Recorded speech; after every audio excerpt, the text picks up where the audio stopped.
Join us in the studio this morning to kickstart this discussion. I have Dr. Tefa Abraham. He is an economist.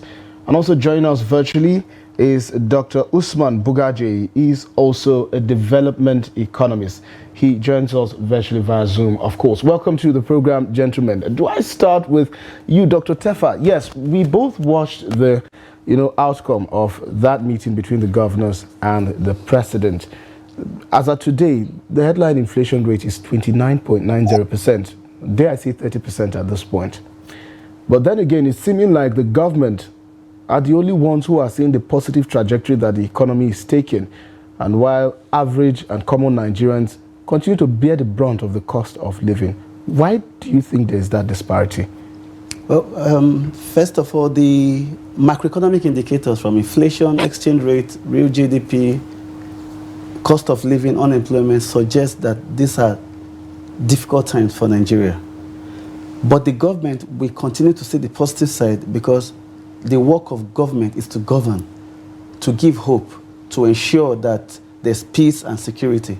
The primary responsibility of government by the Constitution is to secure the lives and property, to ensure and to harness the resources of the country and ensure that it's channeled into projects and programs that will benefit the welfare of all.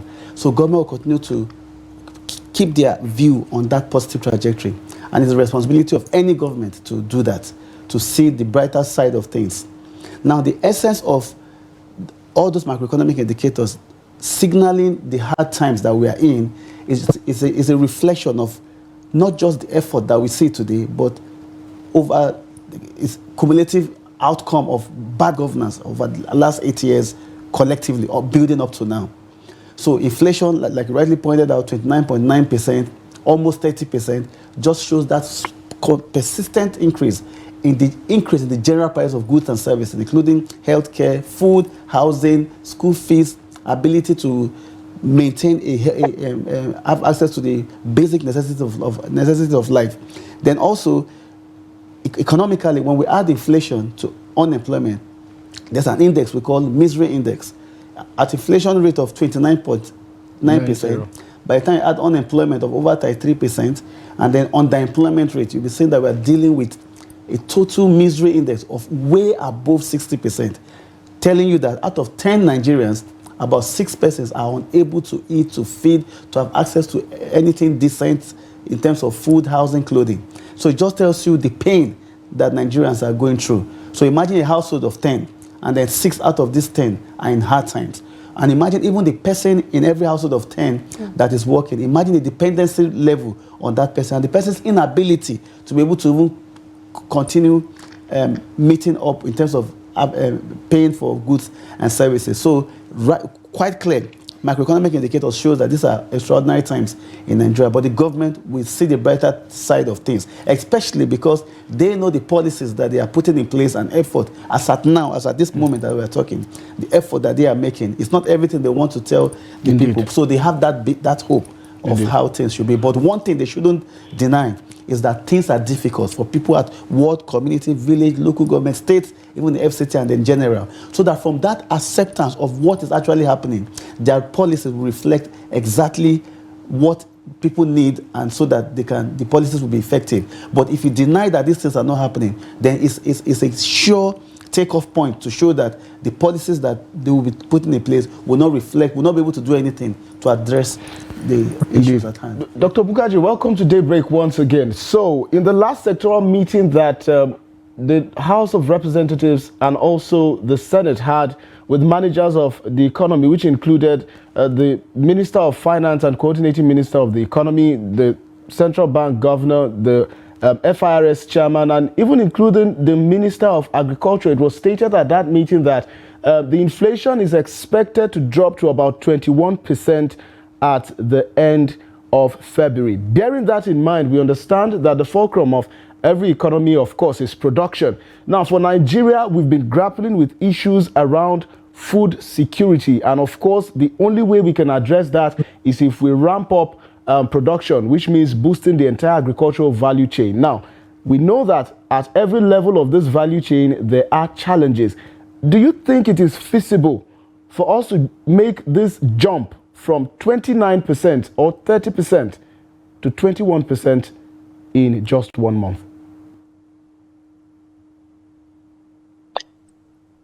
I don't know how to start this conversation, but I think the starting point is that this bunch of people that we have just described, I don't think they have an idea of what exactly is happening in this country. I don't think they have read the documents that they have found in their files. I'm not even sure if the National Assembly keeps records of discussions. And if they do, I don't think members really go through them and read them.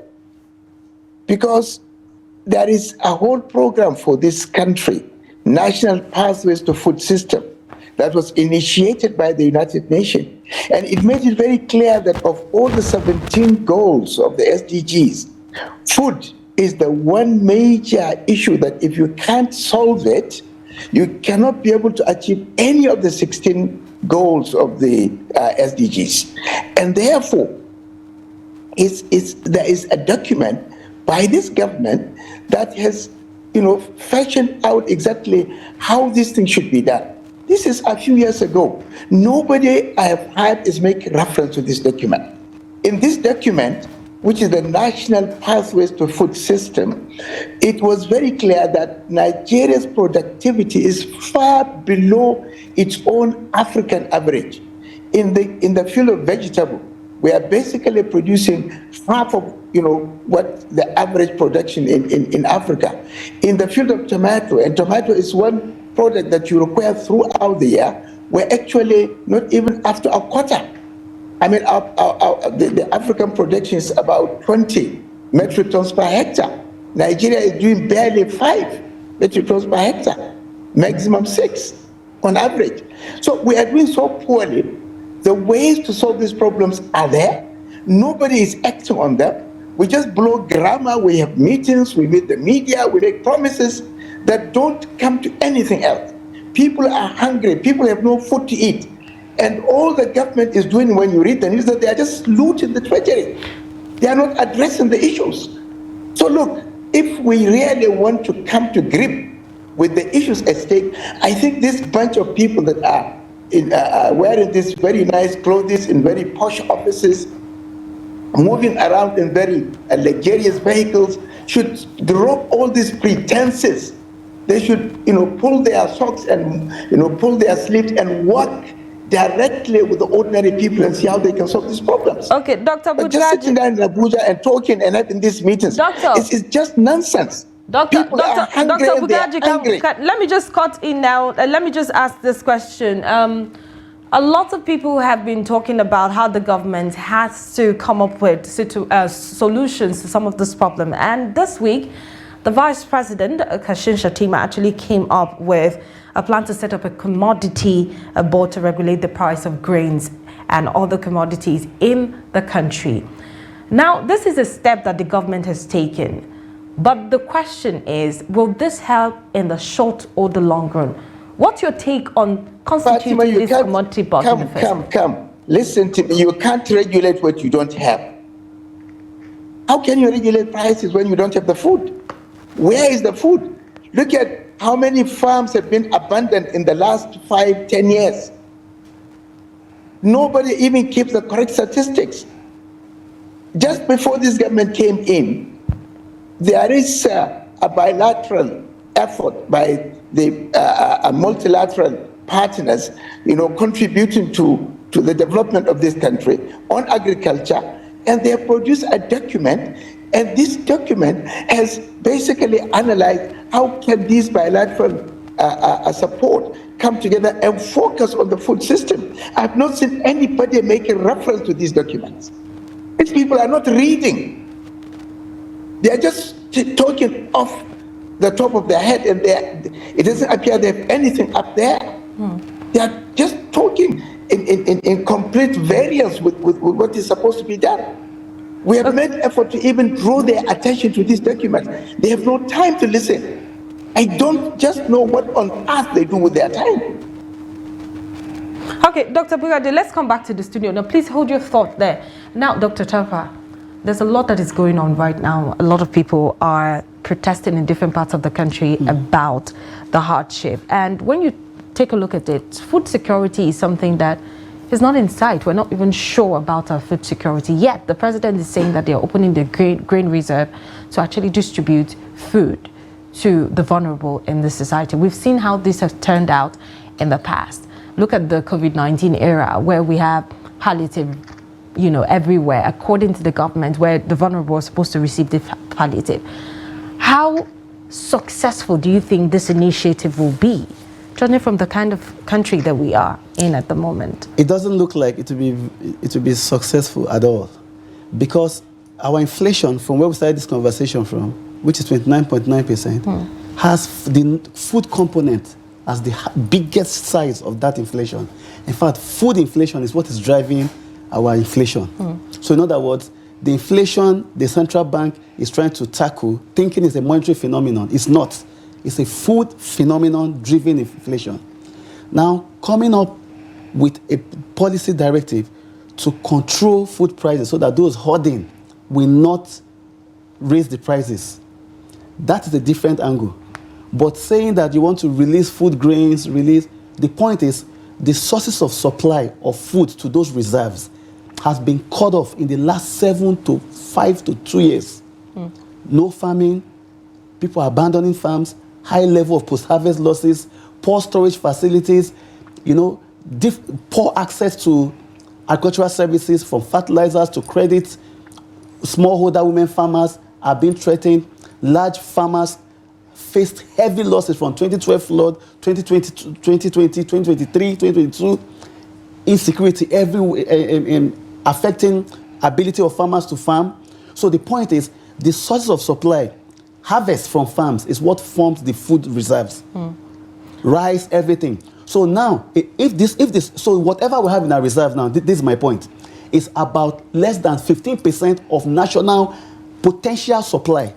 So you are trying to regulate a very low level of food in the reserve.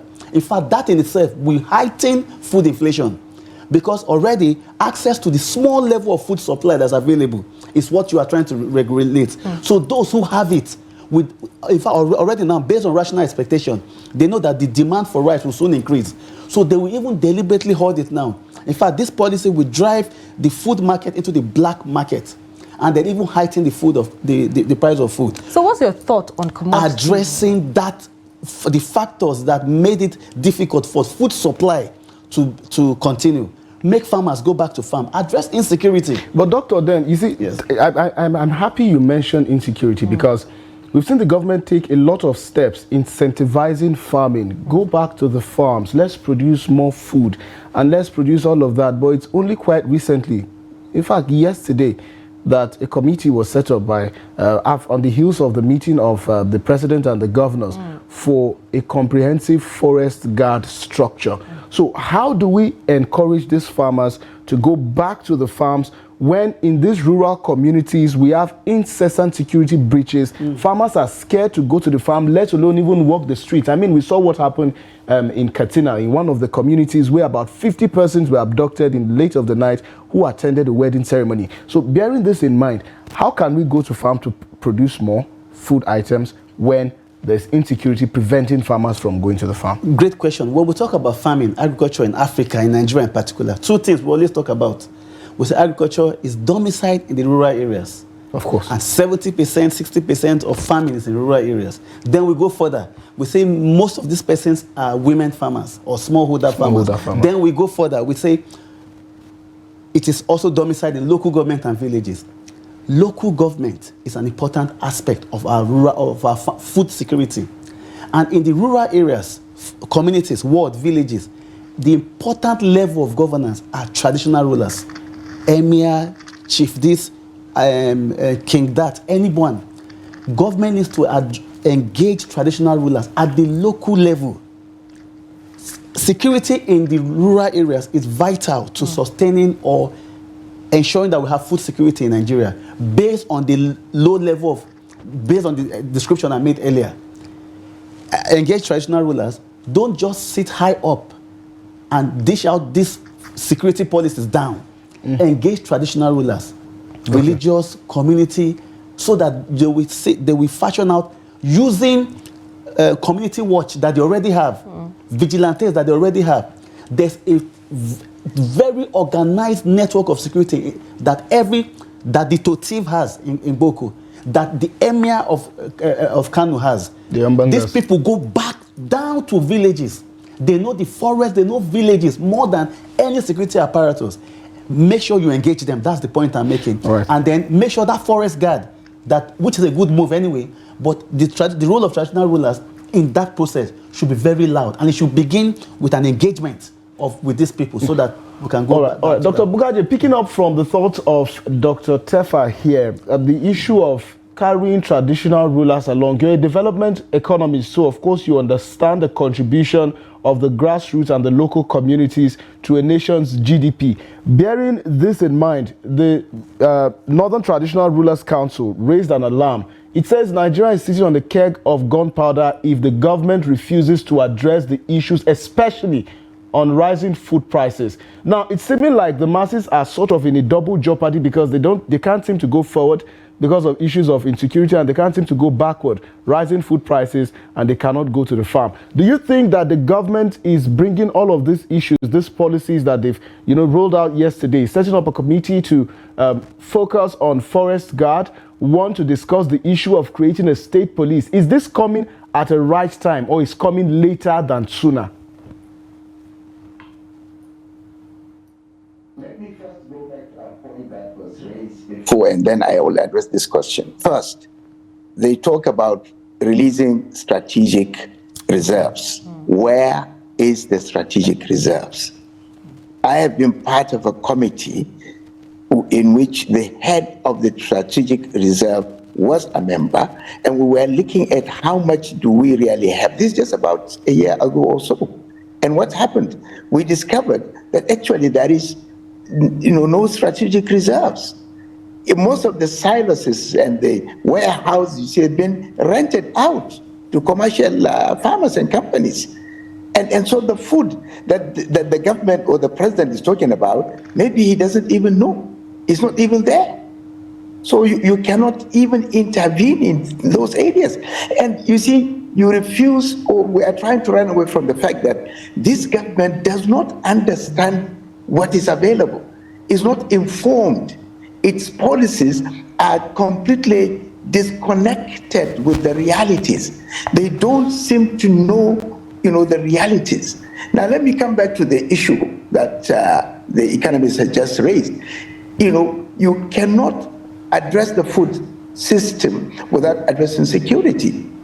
If you want to address security, we have tried the police, we have tried the army, we have tried all the official security agencies of this country, and we don't want to say the fact that they have all failed. Let us accept the fact that these people have failed. The way to go is to go back to the traditional institutions. These are the traditional custodians of the forest, like he said. And these people know the forest more than anybody. If you allow the traditional institution with their forest guards and their traditional resources, they can bring the security, the issue of insecurity, to a very easy end and very early end, and they will now be able to resuscitate the agriculture. But the government is pushing a lot of money into these security agencies that have consistently failed to provide the security that we require, that will give us the food that we require to have a country. In modern governance, there are three things that are critical for a country to maintain its sovereignty. The first is food. Any country that cannot have food security cannot really claim to have its own sovereignty. The next is security itself, the ability to have a hold on your territory. The third is medicine. We're not addressing the medicine issue. Over 70% of the medicines that we take in this country is imported, and it's imported from societies that are unethical. A lot of it is not actually the medicine. Many of the diseases that we are fighting with, including the cancers that have spread, are results of taking fake or substandard medicines.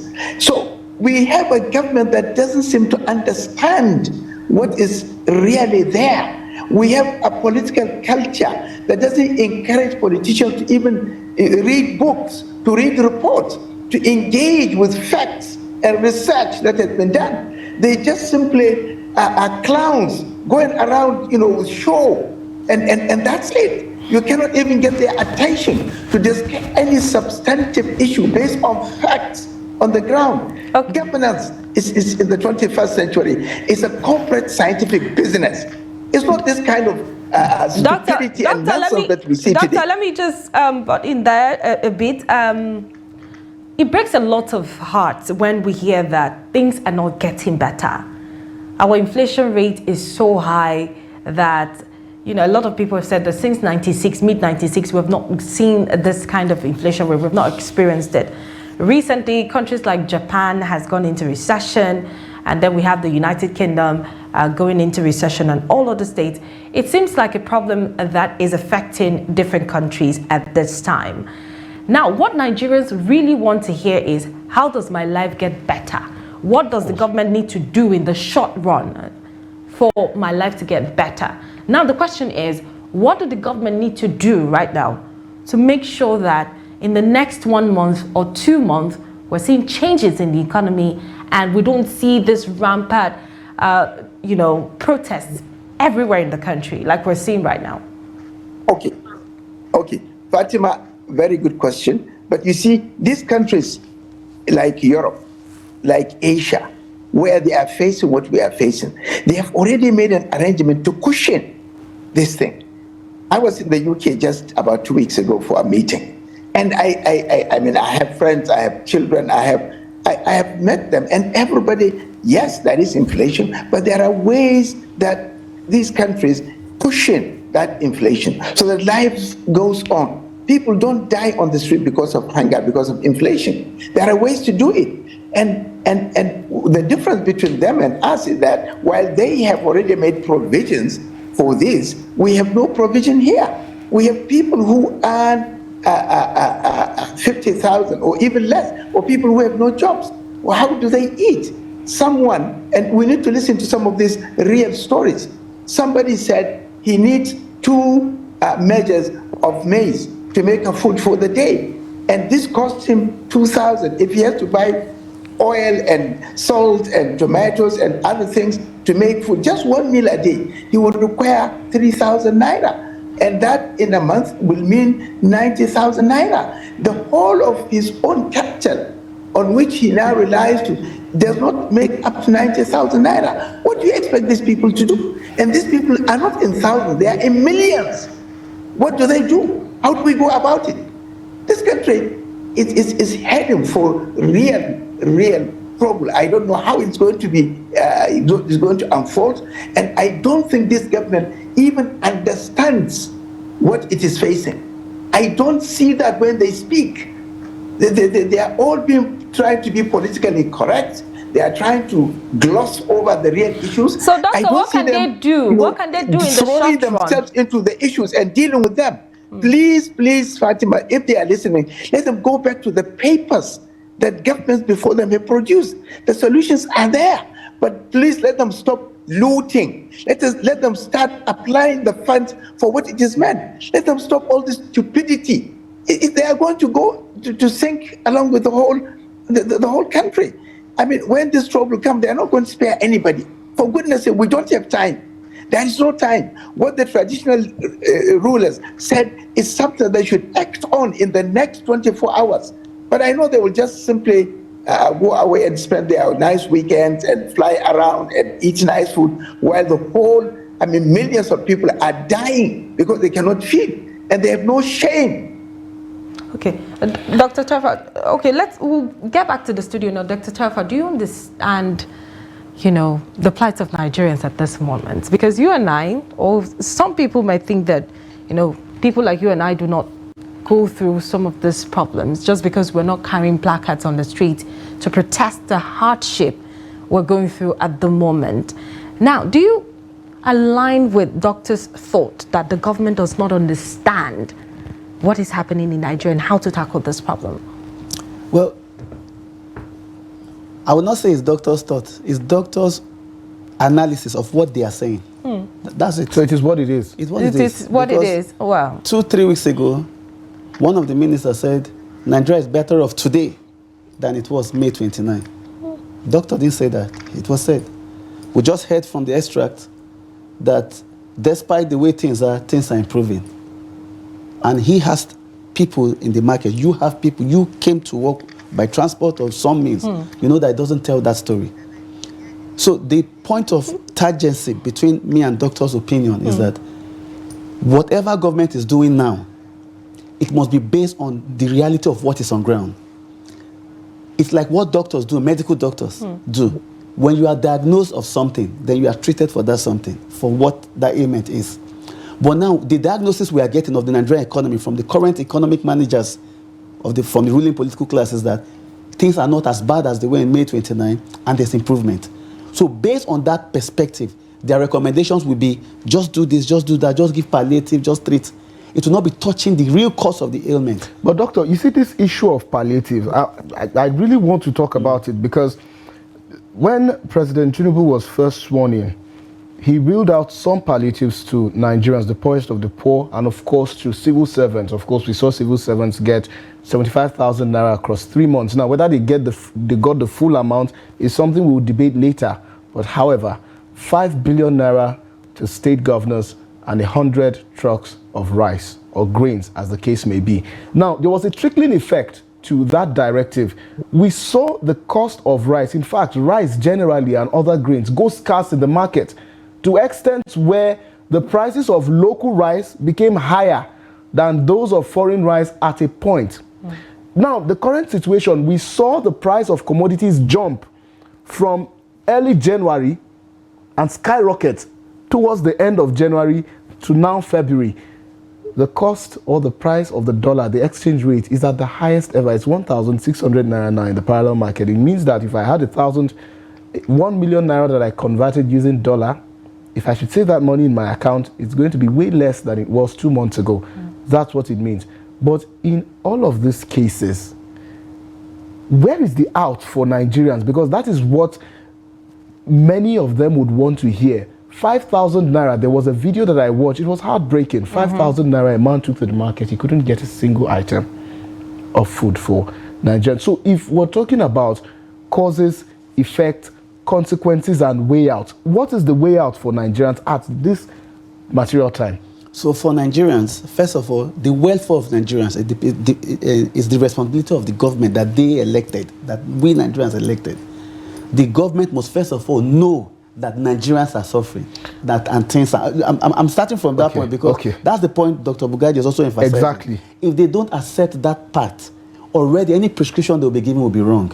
And the way they expect Nigerians to react based on consumer behavior, reacting on government direction, based on investors' behavior, reacting on government policy will be wrong. Because the policy being churned out will also beget a wrong direction of consumer and investors' behavior.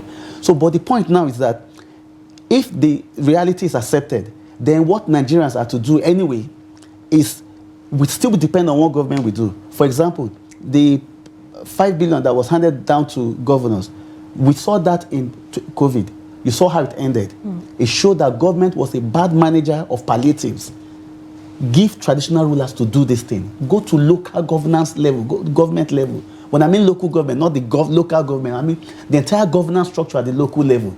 Use them to give people these palliatives. Palliatives help. It's like a means of helping one avoid a temporal shock. But the point is that the people that are meant to get that palliative are not the ones getting it. We also saw it in humanitarian programs, from conditional cash transfer to homegrown school feeding program to Empower All. We saw that those who were getting it were not those who actually needed it. So why government is thinking that they are working, the people who need are not getting it? Because the entire governance structure of administering even the palliative is also need to be reconsidered, giving the evidence before them. Just recent evidence from the Humanitarian Affairs Ministry that showed that they are not getting it right. The president, just before Christmas, said he has empowered some persons in politically to dish out rice across the country.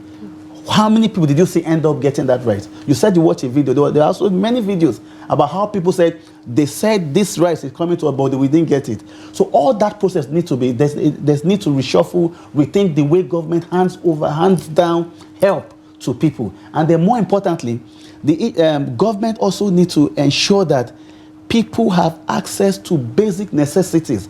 And government should not have this policy pride. Any policy that has been tested and is wrong needs to be reconsidered.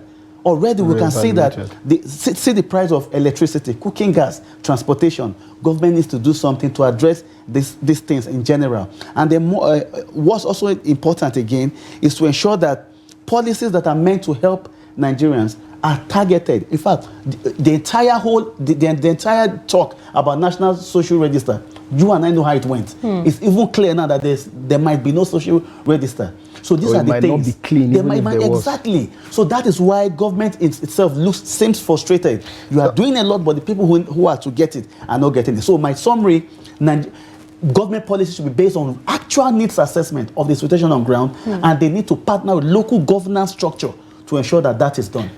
Dr. Bugaji is still on this same issue. Dr. Tefa just mentioned that there might not be a national social register, and even if there was one, there's probabilities that that register is not clean. This means that the 42,000 tons of grains that the federal government is planning to share across the poorest of the poor Nigerians to save them from falling into some of these temporary shocks that Doctor talked about, it might not get to them. So, Doctor, can you talk to us about how this government can go about cleaning the system? Because, of course, this system they inherited from the previous administration, who also probably inherited from another administration. I'm saying this because this is, of course, how we got to these consequences and effects that, we are currently facing. So what should this government do to, first of all, clean the system to ensure that if there is a drop of water that is expected to get to the grassroots, it doesn't stop halfway? My own view is that the uncomfortable truth is that this government cannot do the work that you want them to do on the social register. Why would you say so, cannot do Doctor? it. They simply cannot do it. If they really want it to be done, then they should outsource it. And there are institutions, not individuals, not consultants, in this country, in universities that can really sit down to do this work. And there are enough manpower to do this. So this is the way to go. Quickly, if they really want to get out of this, I would recommend 3 documents. One document is the one I made reference to, National Pathways to Food System. This is a government document to be found in the Ministry of Agriculture. If they don't have a copy, I have one. I can give it to them. The second document that I want them to make reference to is a document that was crafted, and I was part of it, which is in the custody of Chief Bisi Akande, which addresses the issues of the moment. Of course, this document is about 6 months old or thereabout, and I have not seen any attempt to even put it into action. The third document is with the Sultan of Sokoto, because it was a traditional rulers initiative, and they constituted a committee on insecurity, and it's about a 15-page document that has, solutions to the current problem of insecurity. If they really want to solve the problems in this country, I think these are the 3 documents that they need to go back to. If they cannot read them, or if they read, they cannot understand them, then I think they should quit and allow others to come and get this country out of the woods. Doctor, before we let you go, I would like to ask, all of this rests in the oars of the federal government, and Nigerians are helpless at this point. But some of us still need to do something. We want to do something. We want to help. So what are some of the things that we as citizens can do to maybe help inflation rates or probably the cost of living in the country? What can we do, please? You see, there are a number of things that we can do, but at this point in time, the first and most important thing that people are looking for is food to eat. Those of us who are able to find food to eat are loaded by demands of relatives and friends and people who cannot feed. I have a lot of my retired colleagues, classmates that are still alive, that cannot feed their families. Even as they have worked hard until they retired, they have a pension, and they have what little they can. So at the moment, there is very little that can be done. Government is has the responsibility to identify people who have the ideas and who have the credibility to come forward and start a program, a quick program that can provide food, that can provide support, while the government is doing the short-term and the long-term preparations, maybe in the next 6 months, if there is this. Because what is important is to create hope for the common man. Because lack of hope in itself can create, a lot of resentment and a lot of frustration, and can get to the violence that we are trying to avoid. So therefore, I think the first step is for government to identify, credible, competent citizens across the country that have the credibility and the level of expertise to understand what the problem is, to read the papers, understand them, come up within a week with an immediate path out of this imbroglio. And this can be done. What I'm not sure is whether this government is even listening. All right, Dr. Tefa, let's talk about the exchange rate for a moment. It's 1,600 naira to a dollar. The naira has been floated. Yes, it's been floated, the exchange rate, and currently we're practicing a willing buyer, willing seller market. But then again, we practice a free market system here in Nigeria, which means you're free to come in and you're free to go out. But what about those who need raw materials, which Nigeria don't produce, by the way, which means they have to source for this forex from somewhere. They have to go to the banks, they have to go to the CBN. The dollars is not there, and the dollars is really expensive to get. Currently, some people have started to blame commercial banks, for exacerbating this dollar scarcity, which has prevented Nigeria's production sector from having access to raw materials. What is your perspectives on some of these allegations, and how can we weather away from this storm? Okay, the situation with our foreign exchange is something that can be seen from the global and the domestic angle. You talked about the free-floating policy of our exchange rate and how we've tried it before. Now, the concept of floating the exchange rate is anchored on free market, laissez-faire economic principles. Indeed. And that laissez-faire economics is premised on an enterprise economy where the persons, the factors that determine what to produce, when to produce, how, where, and for whom are private sectors, enterprise and economy, where you have people, investors at local government levels, state level, everywhere. Just have private businesses, entrepreneurs driving the process of economic growth. How many entrepreneurs are in Nigeria today? The SMEs seem to be non-existent. Very weak, and then you are still insisting that the economy will be driven by free market policies. So can you see? So the free market, the free entry, free exit principle is one of the assumptions of a market economy, of a perfect a market system, where you assume that everybody, all business, all investors or business persons can bring their ideas to the market and then create businesses. They are free to enter, free to go out. All of them will be price takers. None of them will determine price. The price they meet, they operate at that level. That's the perfect market economy. It's in a monopoly system that you have one person determining everything. Now, free market principles must be anchored on on an economy that's actually free market driven. I'm saying that floating our exchange rate is giving signal to factors of production, but unfortunately, these factors of production are not driven by private hands. They are controlled by people who collect dollar and hoard, the political class. So that is the primary challenge.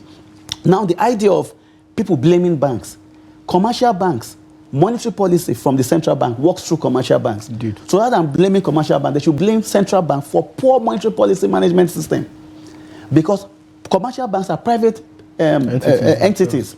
So, and the way they operate is also to make profit. That's their bottom line, to maximize profit and minimize costs. So if anything commercial bank that is doing that is wrong, central bank should be blamed. So this whole idea of central bank kicking the can down the road to the part of the commercial bank should be stopped. The CBN Act provides, Section 8 of the CBN Act provides that the National Assembly should call the central bank, or rather the central bank governor should update the National Assembly from time to time about its policies. The National Assembly should anchor on that Section 8 of the CBN Act to strengthen their oversight of the National Assembly, of the central bank, I beg your pardon. Because of this whole idea of allowing monetary policy to be autonomous and independent, everywhere people are careful on how central bank is regulated. But the CBN Act has provisions on how, through the relevant committees in Senate and House, the central bank can be oversighted. They need to be calling the central bank to order as fast as possible. The Monetary Policy Committee meeting under Governor Cardoso has been delayed. These are the things that markets react to. So all these policies just signal to the global economy that our monetary policy is not heading in the right direction. But he said foreign direct investors are quite impressed. Foreign direct, they will certainly be impressed. Private persons will be impressed. Any person selling maybe masa down the road, who hears that government will no longer control the price of masara, of maize, which is the key input of masa, that person will be happy. But what that person also knows is that as the person is thinking that he or she in the masa business, as he or she is thinking that there are many in her state, she's just the only one. So the foreign direct investors, it's nice. Like I said, floating the exchange rate, they will like it. Any person in business will like it.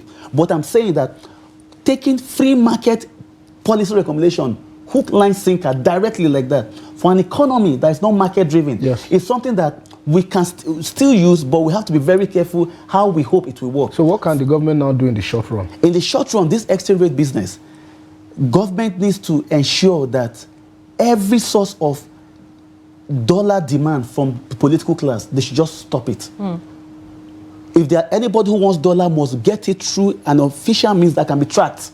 You go to bank, you get it, you use it for what it should be used. But the whole idea of getting the dollar and stockpiling it somewhere and then holding the economy to ransom, waiting for the price to go up, and then imagine a politician now going to the black market with 5 billion naira to buy dollar. The person can buy at any price. So corruption is what the government also needs to stop. They need to cut down the cost of governance now. And this cutting down cost of governance must be seen by Nigerians to be true. And as they are cutting down the cost of governance, they should be channeling it into area of needs that is vital in their local government or their states. Government, this whole idea of having long vehicles, entourage, or in fact, state government and government in general must come up with a mechanism, a system that transparently tracks how they've cut down their cost of governance and what the amount being saved will be used for. And the people should see this thing as working. When they do that, it will give some hope for Nigerians to still try to be hardworking despite the challenges, having seen that even the government is responding. But when in a state, there are some states, once you see a convoy passing, you know that it's a political person passing. And this is a state where people are hungry. So, but if they cut that down and the people see that government is cutting down their own cost of running themselves and they are channeling that money. For example, just imagine that smallholder women farmers in Kebbi gets 3 billion from the government, having cut down the number of entourage. And when I mean they are getting 3 billion, not audio money, they are actually getting it through the governance of smallholder market. So this is what government needs to do today. Cut down cost of governance right now. And they channel the savings to area of needs. And why they go on with effective economic planning. Then one more thing. The renewed hope 8-point agenda is still a renewed hope 8-point agenda. We need to take it further to become an actual medium-term economic plan document. As of now, our medium-term economic plan document for Nigeria right now is the National Development Plan 2021-2025. We need to integrate that renewed hope agenda to rely on the academia, on economic think tanks, Nigerian Economic Society, Economic Summit Group, all of them, academia, people in the academia, to turn that document into a plan document that will be integrated with the National Development Plan 2021-2025 so that our annual budget will have a direct link to, in fact, strengthen the planned budget link so that we give our economy a direction to go in the next 3 to 5 years. However, the baseline analysis for that economic plan document must be based on realities of what the economy is. It takes me back to my point, the point I'm making, and Dr. Baguji as well. If the baseline is based on the actual reality, for example, you'll be shocked now that tomorrow you see government will say Nigeria economy to grow by 7%. We agree that it can grow by 70%. But are you aware that right now the growth has retrogressed to a way that growth is no longer inclusive? If they accept that, then they will now know that in projecting a 7% growth, they need to be very deliberate about persons with disability, about women, children, young persons, businesses, farmers. And then every of this sector, we have specific policy recommendations. So government is government. They will keep planning for immediate, medium term, and long term. Just like Dr. Baguji said earlier, we're even thinking 2030 already in terms of FSDG. So it's government role to do that. But what they can do today, being Friday, that Nigerians can feel this same today, is for state government, president, ministers, all of them and the entire cabinet cut down cost of governance. And when I say governance, let's not make it look too big. How much is spent on food in Sokoto state government, in Benue state government, in Lagos, in Ondo? Cut it. Okay, that thing you are cutting, let it be clear that 100 million will be saved from cutting this thing. And they're all going into cattle farmers. And then that very day, the association is getting their lot and they are using it in a way that can be tracked and monitored as well. Cutting down cost of governance. Let's cross over to Dr. Baguji now. I would like to hear your thought on the International Monetary Fund. A lot of people have described them as necessary evil. And what we get to hear most of the time is the fact that you need to, remove subsidy from this sector, from the other sector. First of all, it was from the oil sector, remove subsidy from petrol, and that's good. And now we see that the Minister of Power, Mr. Adelabo, hinting on removing subsidy from electricity. Right. Some people have been talking about, how this will help us. How much do you think that Nigerians can take when you remove subsidy from key sectors? Like I was having a conversation with someone, I don't have a government job. I'm not among the social register who receive 25,000 naira from the government. I do not have anything that has to do with the government. And the only thing that I enjoy is some of this infrastructure. And also, maybe the petrol subsidy they're paying for me as an ordinary Nigerian. How long do you think that we can take? Bearing in mind that you're a taxpayer. Exactly.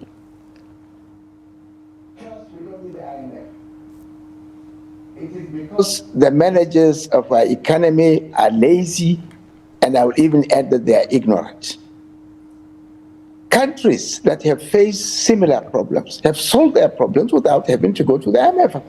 Malaysia did that about 20 years ago when the currency speculator, what's his name, the man who established the Open Society Initiative, he was almost ruining the economy of Malaysia. And they refused to go to the IMF, and they solved their problems. And IMF now had to come to Malaysia to study how did Malaysia, solve its own problems. There are countries like that who have gone through sanctions, who have survived. We need this kind of lessons. We need that kind of courage. But you have stolen all the money in your treasury, and then you are going to the IMF. Of course, IMF will not trust you, so they will have to ask you to do this, to do this, to do this, to do that. And that's going to be detrimental to your own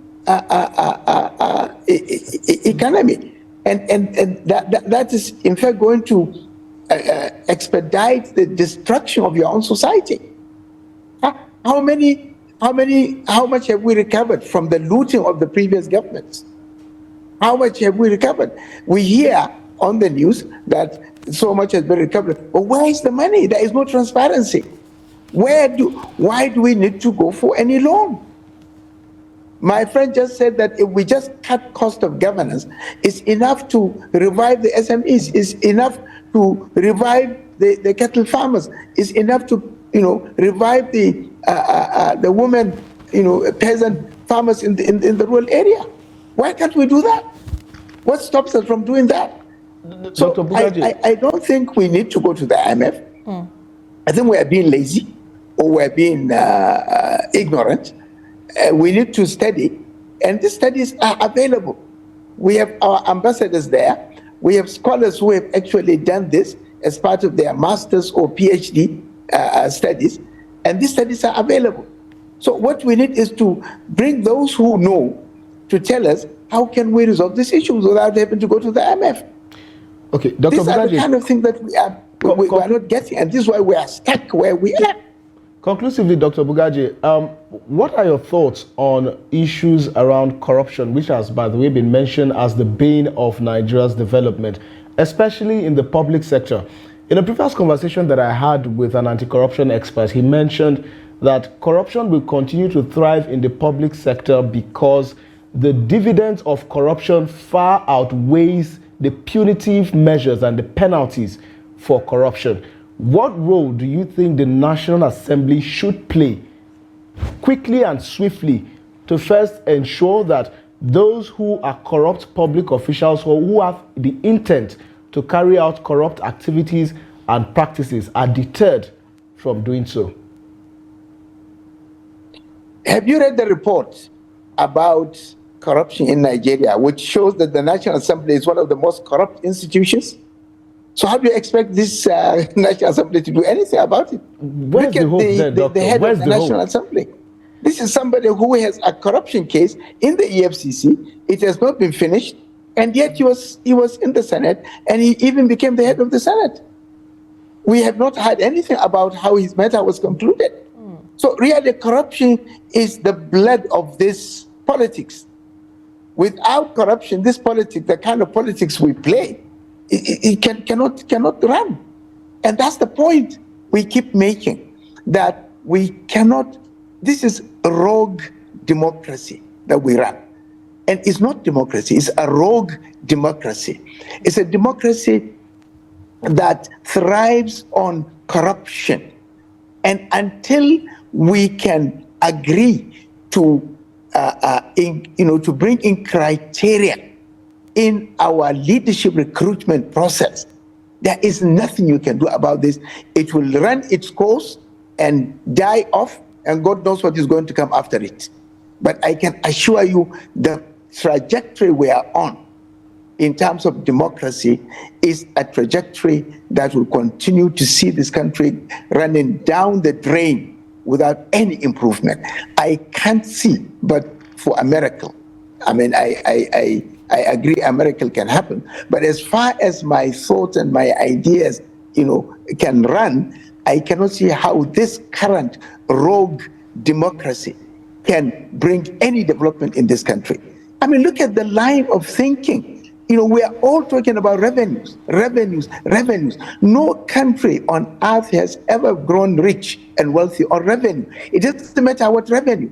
Countries grow rich and keep their sovereignty through production. All the processes of production have been completely destroyed, including agricultural production. And it's all lies. You remember the rice pyramid in Kebbi? You remember that fraud? Even in Abuja. Even here in Abuja, we had the right pyramid. It's the symbol of our democracy. And I'm afraid I have to go. I have other things to do. Doctor, thank you so much. We cannot thank you enough for your perspectives. It's been an interesting conversation. It's my pleasure. My pleasure. Indeed. And I hope Dr. my friend, the economist, I think we should meet and compare our notes and see how we can salvage this country. Definitely, I'll try to reach out. Definitely. Thank you very much. Thank you, Bye-bye. sir. Thank you. Dr. He said we're practicing a rogue democracy. In 30 seconds, I just want your concluding thoughts.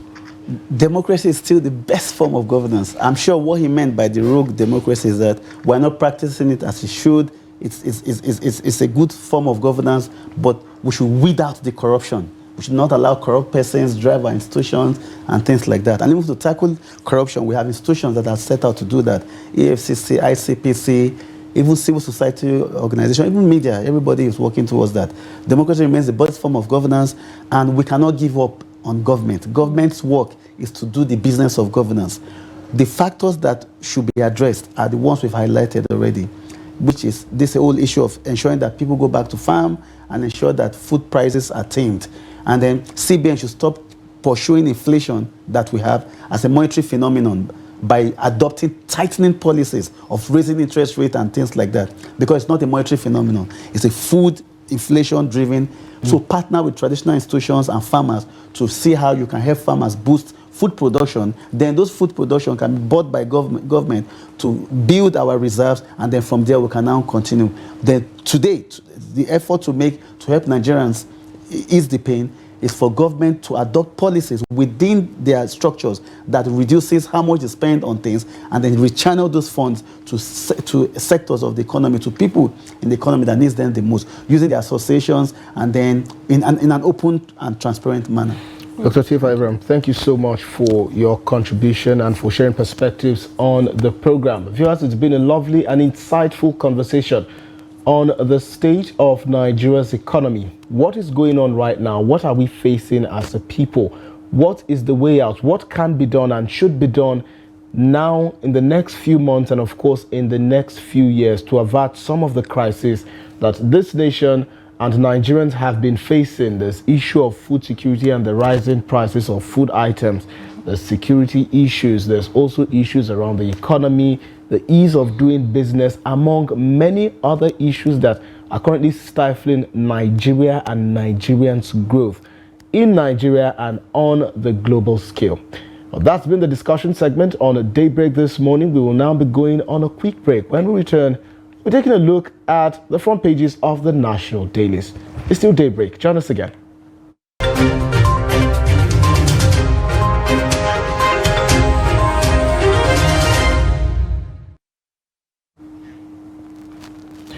Welcome back. It's still Daybreak on Trust TV. Of course, this is the newspaper segment of the program. As is customary, I have a copy of the Daily Trust with me. And amidst all of the issues and developments in Nigeria, the Daily Trust led with insecurity. Tinubu government mauls state police. Tinubu governors, rather. They want to kill Nigeria finally. That's according to Assistant Inspector General of Police Inaligo. It's a dangerous move, says Professor Jibrin Ibrahim. President rules out food importation. Orders NSA, IGP, DSS, DG to tackle hoarding. Well, that story is on page 4. Also, we see a pictorial there of President Bola Tinubu during a meeting with state governors at the presidential villa, which held here in Abuja yesterday. Also on the belt, reps to federal government subsidize Hajj fare. Of course, you know the current cost of booking a slot to travel for this year's Hajj pilgrimage has now risen to about 4.5 million naira. Just in case you're asking the reason why the House of Representatives is calling on the federal government to subsidize the fare. That story is on page 31. Also, parliamentary system best for Nigeria, according to Ntata. Well, I don't know if that's the situation, but if you want to know more about it, you would have to reach page 14 of the Daily Trust. At the top of the page, it says, parents of students abroad battle to pay fees. This is, of course, as a result of the rising exchange rate, 1,600 naira today. That story is on page 3. It says, dollar hits 1,600 at the parallel market. Well, I already mentioned this, but read up on that story on page 23. And finally, truck owners to stop lifting petrol on Monday. The question, will this lead to another fuel scarcity? Only time will tell, but read more on the details on page 24 of the Daily Trust. These are some of the stories on the front page of the Daily Trust this morning. All right, let's get to The Guardian, and it's screaming with a lot of pictures that needs some sort of development here. The big story says, unsporting behavior as a kicker, abandoned facilities dot landscape and retard sports potential and growth. That's a big story. And The Guardian newspaper, page 4 and 5, accommodate that story. And the federal government governors partner on state police and food crisis, page 3 in The Guardian. Read up on that. And blame states for hardship faced by citizens. All right, blame states for hardship faced by citizens. You just might want to know who's making the statement. Page 7 of The Guardian newspaper has details of this story. And then disquiet in National Assembly as junior workers reject tenure extension for senior staff. get that detail on page 7 of the Guardian newspaper. NNPC and Total Energies JV achieves zero routine gas flare. Page 17 has details. Obi demands probe of alleged 3.5 billion naira malfeasance and Labour Party. Page 3 of the Guardian newspaper has details. And food crisis worsens misery as inflation rises by 7.48% under tinubu. All right, and we have another story. How Buhari wrongly approved $10 million gas contract to NDPHC. Wow. All right, page 16 has details. And Showore to sue for damages as federal government withdraws treason case. Page 7 has details. And that's about the stories we have in the front page of the Guardian newspaper for this morning. And very quickly, we now go to This Day newspaper. Start atop the page. It says, CBN restricts export proceeds, repatriation by oil companies. Pegs maximum allowable outflow at 50% in first instance. Balance of 50% after 90 days. Bans payment of PTA, BTA by cash. OK's electronic channels to stem abuses, enhance transparency. Reviews allowable limit of price deviation for exports, imports. Well, that story you can continue reading on page 5 of This Day. And just on the belt, we see NUPRC considers movement of select units to Lagos to enhance service delivery. That story is also on page 5. And of course, if you would recall, just a couple of weeks ago, the CBN and also Federal Airport Authority of Nigeria had also considered moving its operations to Lagos as well. Well, it had generated some controversy in some quarters of the society, but then again, there you have it. Also, Christopher Kolade, Shaguri brothers, NGX visit Wigwe Ogumbajo's families. That story is on page 23 and is on the heels of the unfortunate demise of the CEO of Access Bank Holdings, as well as a former DG of the NGX. Higher food energy prices pushed inflation to 29.90% in January. CPPE rise in prices putting pressure on manufacturers, aggravating poverty. Also on page 5. Tinubu, 36 governors more creation of state police to meet again on modalities. Will this become the reality? Remember, the issue of state police has been on the front burner for quite some time, including during the administration of President Muhammadu Buhari. Orders NSA, DSS, IGP to clamp down on hoarders of food items. Say no to food importation. Approve training of forest rangers to man forest. The president said, we must not allow speculators, hoarders, rent seekers to sabotage availability of food to Nigerians. Forecloses setting up Commodities Price Control Board. And state police, what does the Constitution say? Well, these are some of the stories on this day, and of course, we will now be starting the conversation we have in the studio. Malam Nuruddin Abdullah, he is the editor at 21st Century Chronicle. Of course, welcome to the program. Thank you.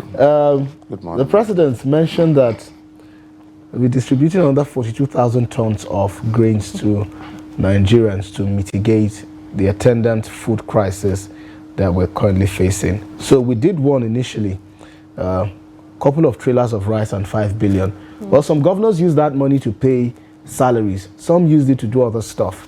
But at the end of the day, we met it with many Nigerians coming out to say, look, these things did not get to us. And now the government, on the heels of its meeting yesterday with governors and the president, is saying, perhaps we need forest rangers, perhaps we now need a state police to address some of these issues to ramp up food production. Where does your mind take you when you think of all of these things? I think, unfortunately, the governors, who are in charge of the subnational You know, they are, let me say, misleading the president. How so? Thank you.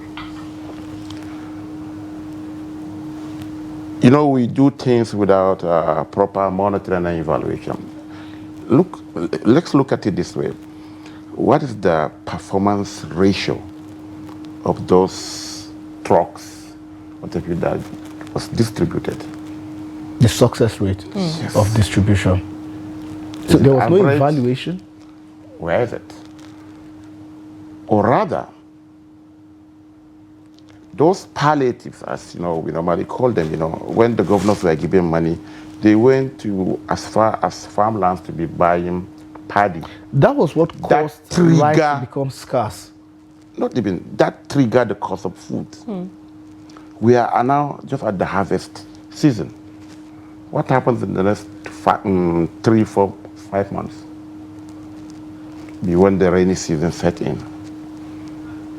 Go to the villages. Local rice, the normal major is 2,000. In some places, 2,002. Yes. Just after harvest. That is one. And secondly, now they are back again, mulling state police to tackle insecurity. Yeah, they have security votes and whatever, but nobody asks what are they doing with it. Nobody questioned them. Mr. Segir, Hajamar, everybody is talking National Assembly.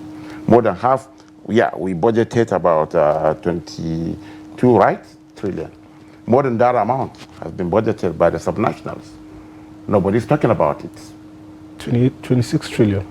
Thank you. Nobody's talking about it. More importantly, having state police, allowing Governor A, B, C, X, Y, Z to own their own state to be police in charge of the security will not of their state. root out the Turjis, the Kachalas of this world. Rather, we are in a situation where some governors are using federal police to harass, intimidate opposition. For me, state police is not, it's just one, it should be a troika. And the reform should go concurrently. There should be political autonomy of the local governments, as well as fiscal autonomy of the local government. As we are speaking now, almost the 774 local government chairmen received their alerts. By the NFIU order, they receive their money directly. But do you know what they do? Because they are not independent, even where they were elected. In a situation, in Kogi, the local government election, the ruling party now, APC, right, will clear all the local government chairmen and councillorship seats. It happened in Kano. 44 local government chairmen, hundreds of councillors, all to the ruling party. There should be, they have fiscal autonomy now. But the same local government chairman, even where they were so elected, will now write all the checks and go to His Excellency and deliver it, leaving their domain. In some local government, majority of them, they only go to the local government when the allocation is coming. Pay salary, the remnant the governor left for them will be shared between the top guys. There should be political autonomy. State Electoral Commission should stop conducting local government elections. It should come back to INEC. In Abuja now, that is why ABGA is winning local government election, just after the 6th local government. Imagine if, let's say, the FCT minister is the guy that is in charge of the Electoral Commission. Wow. It is either be APC or PDP. So the reform, the constitutional amendment, particularly not state police alone, yes, they can have state police, but with an autonomous, independent local government system and independent local government in terms of fiscal policy. That's the way to go. If not, now the governors are now so powerful. They decide who even becomes the president. You understand? So that is the situation. They are just, they're chasing shadows. Just to be, Tinubu was former governor. And now they came back. Simple example. During the last National Assembly, there was constitutional amendment to give independence to the local government. All the majority of the state assemblies, voted against it. Say, no, we know one. Even the state legislatures, they should be independent, just like the National Assembly. First line charge, all these kinds of things. Majority of them voted no, we don't want it. We want to curtail the whims and caprices of the chief executive of the state. Even journalists. Some governors are using federal police, federal security agents to harass even journalists because of uncomfortable reports they read. Not to talk now, they have their own police. So bearing in mind So that, you're saying that it's not a good move? No, at all. Whoever is envisaging this must have a rethink. No, on the Daily Trust, it also says parents of students abroad are battling to pay fees. Let me trickle to the next one. As dollar hits 1,600 naira at the parallel market. That's really unfortunate. And my thinking is this. The economic team assembled by President Tinubu need to be reviewed. What is really happening? What is really happening? Yes, like we said severally here, the unification of the dollar and the forex regime, was fantastic. But the dollar is moving to 2,000 in less than 8 months. Yeah, he, abolished all 400 and 500, I want to feel, and took it to the INE. But what is really happening? CBN, according to what they are telling us, they have cleared almost all the backlogs. Indeed. I think it's around 2 billion left. Yes. 2 billion, yes. What is really happening? I saw Reps talking about heart. Out of the 95,000 slots given to Nigeria, the last time I was speaking to one of the officials, the 75 for the state, as of January 31st, they had deadline, 3 deadlines. The third deadline has elapsed. February 12th. So I don't even know what they're doing now. February 12th. So they're 12th almost was the last about one. just barely less than 25,000. So they've done less than 50%. Of course. And then you saw that there was an increase in this year's allocation. So, but we're not hitting the benchmark. You understand what that means? Even when they release the fare, you understand, they're not even talking about the BTA. So what does this mean for ordinary Nigerians? Does it mean that some of the students whose parents work here in Nigeria and earn in Naira might start considering calling their wards back home because they cannot cope with the exchange rate? Because what it was 4 years ago, Well, it's not what it's it is nothing now. compared to what it is right now. Buhari started this problem. He almost killed the university system. Children were at home for nearly a year. So the foreign education, you understand, if you quantify the time spent, so you have a kid that wants to study medicine. In Nigeria here, if care is not taken in the public university, he may spend up to 10 years. 11 in some cases. You understand. So you can see that. By the time he comes in Daily Trust, place an advertisement, yes, he should be between 23 to 26. However, he has spent a whole decade in the university. So that is why many people go to this foreign university. At least you are sure. And they are not big men. I know a family that they will gather money, change it, and send it to his account. And you will go every month to withdraw. Buy food, pay rent, they charge rent monthly. Indeed. And what if you? And some transport to the university. When Buhari came, it was hell. And now it is even became more because our currency is getting worthless. Our neighboring, how much is the exchange rate between Naira and Sefa of Nigeria Republic? Sefa is about 2,000 now, they said. When Buhari came, it was 270. That is why even the Tukumbo cars that we used to buy from Cotonou and celebrate and do Thanksgiving, we cannot buy it now. Well, I do hope in the short, medium, and long term that we will be able to address this issue. But for right now, my director is telling me that we've run out of time and this conversation cannot continue. But then it's been a lovely package this morning, and of course, having Malam Nuruddin here to, as always, share perspectives, objective perspectives on the issues, and still hoping that he would give me my palliatives. I mean, this time it's for 2,000 tons. Even if it's just 2 tons, I mean, Malam Nuruddin, you should when give we me have my the state palliatives. police, don't worry. Okay, so when we have the state police, well, it's been a lovely ride from the beginning of the show, from 8 a.m. till now. I do hope you enjoyed the conversation, and I do hope it's been insightful for you, because for me, I learned a lot, especially about the situation of Nigeria, where we are and where we need to be. From me, it's thank you so much for being a part of this journey, and we do hope to catch you next time. I'm Sagir Ibrahim. Have a lovely weekend.